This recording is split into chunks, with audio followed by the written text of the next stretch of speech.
As the developer who recently took part in his first Ludum Dare event, I can say that at least for me, it was pretty damn fun.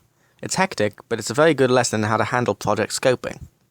Additionally, it's very good at teaching you how to realize that your project is a bit rubbish but still making the most of it in the short time that's allocated.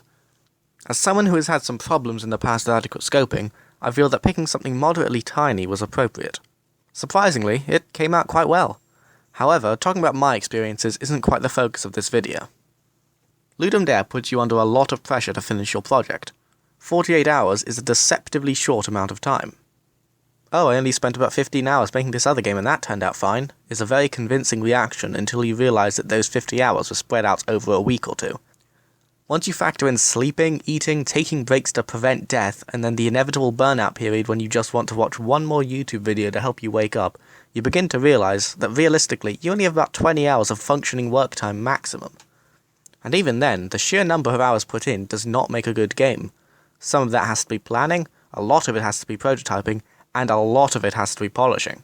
All those hours you thought you had very quickly disappear. I spent about 3 hours working on a sand texture. Even now I'm not particularly happy with it. However, I've learned from that to not get bogged down tunnel visioning on one thing just to make the minimum viable product. That lesson is so much more significant to you if you have tangible proof of having learned it. My tangible proof is the existence of the game that I made for the event. Just reading the sentence, "Don't spend all your time trying to make sand not look like noodles," does not mean that you fully understand it. Hopefully by now I've sold you on the benefits of creating a game for Ludum Dare. There is, however, the other half of Ludum Dare. There are a hell of a lot of games made for Ludum Dare 38. In fact, just under 3,000 are currently published on the Ludum Dare website. These games are made by developers with a wide range of abilities, and it can be equally useful to play them as it is to create one. In particular, you need to leave feedback after you play the game.